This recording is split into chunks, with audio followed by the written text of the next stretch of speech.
Hi everyone, my name is Charlie and today I want to share with you all of the poetry collections from my shelves. At least I hope I have all of them. I feel like I'm missing a couple, but I don't know where in my house they could be. But the reason I want to do this is because I am hosting a readathon this week with Charlie of Charlie Brooke Reads, in which we are reading poetry. It's all about reading poetry, and as it's Friday, we're probably at the end of it now, but we still have 2 days left and there might be something here. When it comes to poetry, the only collections I keep on my shelves are the ones that I think I'm going to return to. These are the ones that I believe have been absolutely phenomenal and I would recommend to everybody. However, we do have a few that are unread, so we will begin with them. I have These Are Not My Dreams and Anyway Nothing Here Is Purple and More Weight. Both of these are by the poet Michael Conley, who was our guest poet at Poems and Pints last month, and I particularly enjoyed his poetic voice. There is a grotesque aspect there, but it's also exceptionally humorous, and I'm looking forward to seeing what he has in store in here. And then I have the selected poems of Mick, Imlah. Charlie purchased this book when we met in Crewe in October 2022, and then when she read it, she sent it to me, and I've kept adding it to TBRs, but since it's selected works, it's also an incredibly long collection. I say incredibly long, it's only 140 pages, but to me that just feels like a lot when it comes to poetry. And then we have a book that I read last week and reviewed on Wednesday, which is And I Will Make of You a Vowel Sound by Morag Anderson. We'll be keeping this. It's phenomenal. It's sensational. I wish that I had more by this poet. Then we have another guest poet who was our guest at Poems and Pints 2 months ago and is published by Written Off Publishing, and that is Fiona Hutchings with the book Uncommon Labels. Really recommend this if you are looking for books with disability rep. This is also poetry for people who don't mind rhyming, who just like a strong northern voice. Very good is Uncommon Labels. Now I'm going to move on to the poets who I know personally, and one you'll hear me talk about a lot is Joy Winkler, who started our creative writing group way back in 2011, and that's how I got to know her. Subsequently, she helped me go and do some work experience for uni with writing workshops in Salford, and now she hosts Poems and Pints in Macclesfield. So here I know that I am missing one of her books, which is Town, which was a verse drama that she released 10 years ago, and she toured around the north of England. And our friend and artist Karen Ross created some brilliant illustrations for that, and I know I have that book somewhere, but I could not find it for this. But Joy's books are Morag's Garden, On the Edge. She wrote this when she was Cheshire Poet Laureate in 2005. Both of those books, I believe, are now out of print. Then we have Wings, Planes and Weathervanes, and last year's book, Borrowed Scenery, which also includes poems from people who have attended Joy's workshops at Tatton Park. And I also have one which was a collaboration with another poetry friend of mine, which is Inside by John Lindley and Joy Winkler. Both of these poets did work in Style Women's Prison, working with the prisoners there, and this is a collection of poems which are about their experiences there, the stories they heard from some of the prisoners, and just in general surrounding that whole environment.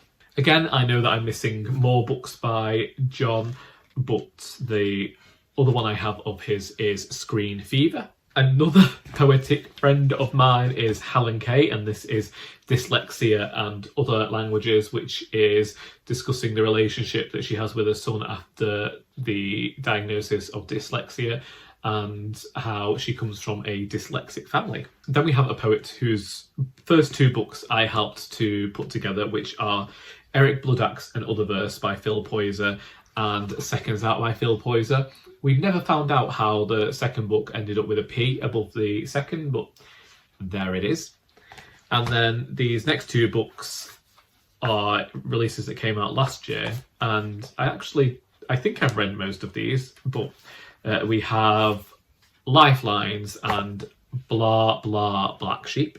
Next we have an anthology that the Macclesfield Creative Writing Group put out years ago, which is Cloudbursts. We did 2 collections of members' work, and we have not done any more since then. And then an anthology which is Landscapes, that was put together by my friend Margaret Holbrook, who's another poet whose work isn't on here, but this came out a few years ago, and if you've read my collection Shepherd's Delight, then the poet Longclough originally featured in Landscapes. I suppose next we can go to the poetry magazines, of which I have 2 editions of Butcher's Dog, neither of which features the poem that I got published by Butcher's Dog years ago, because again, I don't know where they went. But Butcher's Dog is a fantastic poetry journal, and I do recommend buying yourself a copy. Go to their website, get a back issue, or their next issue will be out soon.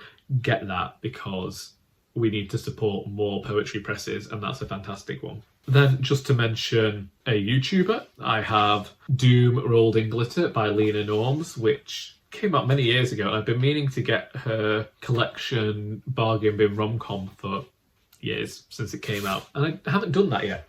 Let's move down the stack a bit to mention another booktuber, who is Jen Campbell with the Girl Aquarium, again hoping to get Jen's most recent collection soon.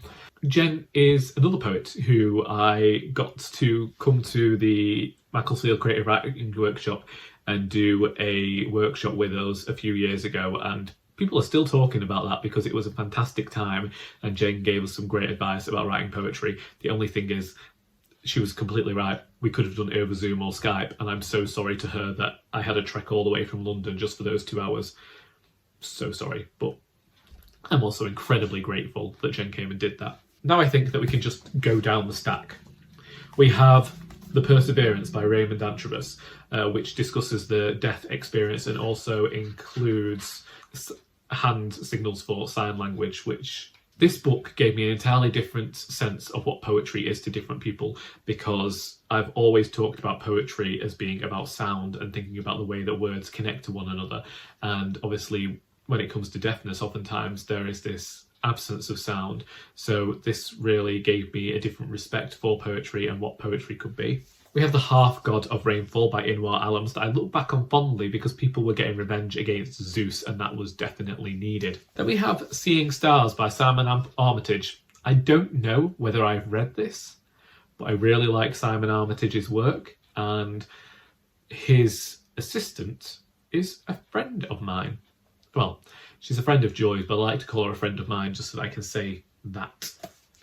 Then we have a person who was another guest for Poems and Pints, and that is Cheryl Pearson with her collection Oysterlight. Like a lot of these poets, I am envious of how well Cheryl Pearson writes. Also, incredibly envious of Seamus Heaney. This is Death of a Naturalist. I read this earlier this year, and I wish I could write poetry this well. Seamus Heaney rhymes, and you can't even tell he's rhyming. His use of sound, astounding. I'm jealous. I'm actually jealous of a lot of these poets because they've managed to get published, and I seem to just manage to get rejected, but we shouldn't put that energy out into the universe. Then I have The Way the Crocodile Taught Me by Katrina Naomi, and honestly, this informs the way I write poetry a lot. I love this collection. Also, constantly get reminded of the time I thought my father had been eaten by a crocodile, but that's a whole story, and maybe even the title of another collection. Then we have Romeo Oriegon's collection, Sacrament of Bodies. A lot of the time this is discussing what it means to be a queer man living in Nigeria. As I say, I adore all these books, but some of these just bring back memories of the time when I read them and what they evoked, which is something that Don't Call Us Dead by Dana Smith also does. Both incredible collections that the reader will garner a lot from. Then we have Mancunian Ways, which was the first book that I ever reviewed for Fly on the Wall Press, and I'm just seeing now that Olivia Wallman's in this. Elizabeth Gibson, who Joy and I invited to Poems and Pints, she's in here. I've just realised that there's quite a few poets. Yeah, Penny Sharman, she's another poet who we've been trying to get to Poems and Pints for a while as one of our guests. Oh, and Mark Andrew Heathcote. I remember reading about him, and if you didn't know, my name's Charles Andrew Heathcote and my dad is Andrew Heathcote. And when I saw his name, I did get worried that I'd found one of my long-lost siblings, because if you didn't know, my father has always maintained that there's every chance that he could have fathered more children than those he has with my mother and the other two from previous relationships, because he was something of a tart when he was younger. Then we have Dear Boy by Emily Berry. This is one that I'm not actually sure whether I've read. I think there should be. There might be another collection by Emily Berry that I've read, or I read this meaning to read a different one of her collections. Either way, I must have enjoyed it because it's still here. We have more Simon Armitage with Kid. We have the first poetry collection I ever owned, which is Stag's Leap by Sharon Olds. I can remember Joy brought a poem by Sharon Olds into the writers group for us to study, and at that point I felt like I'd found the poems that I like. I'd found the style that I'd like, and when I go back to this book, I am just constantly in awe, and Sharon Olds is one of my favourite poets. Then we have Bright Travellers by Fiona Benson. You can see all the dust flying off these. It's because I've been having them on top of a different shelf than all my other books, and they've ended up getting incredibly full of dust.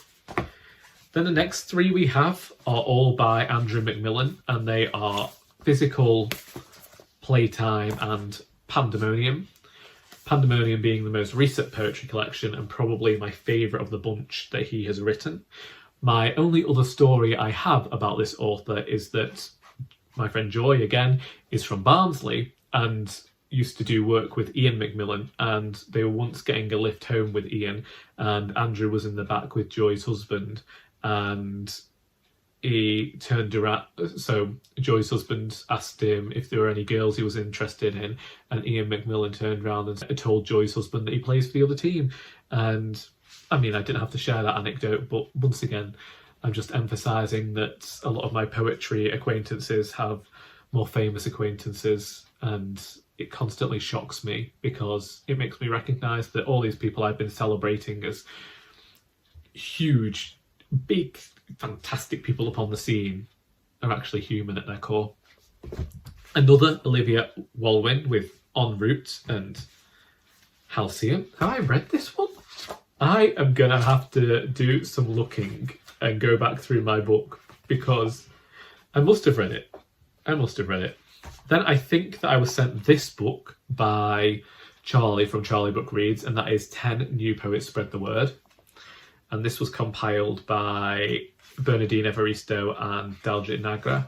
Just checking to see whether I know any of the poets inside. The next poet is Kieran Hodges with Cosmocartography. Kieran attended my university, and anyway, he's going to be one of our guest poets at Poems and Pints, despite the fact that I read this collection. Oh my goodness, I read this collection 5 years ago. But yeah, so excited that we managed to get him to come and be a guest later this year. Then we have Deaf Republic by Ilya Kaminsky. This is another book that also uses and utilises sign language. We have another two from Butcher's Dogs, neither of which I'm in. We have Girls Coming Out of the Woods by Tishani Doshi and Flesh by Mary Jean Chan, of which you can see this very nice cobweb. Fantastic. And finally, we have the two editions of Greenhouse magazine that I am in, which are Volume 3, the spring issue, and the autumn issue from last year. The title poem of my second poetry collection is in here, but you know, poetry titles can change. And The Barefoot Roamer, which you can read in Shepherd's Delight, is featured in the spring issue. And them's the books. Those are all the poetry collections that I own. And honestly, looking back at them all, I'm really looking forward to revisiting some of these. Some of them, admittedly, I'd forgotten that I owned, and that's probably why it's a good thing to go through your shelves and see what's still there. but I look at them and I think of all the fantastic times I've had reading, and also what inspired me to go on to write my own poetry, and will hopefully inspire me to continue down with the journey of sending my poetry out there and not getting held back too much and feeling sorry for myself. So there we go. Have you read any of these poetry collections? Do you think you'll read any of these poetry collections? Feel free to let me know in the comments. I hope that you have enjoyed this video, because until next time, that is all.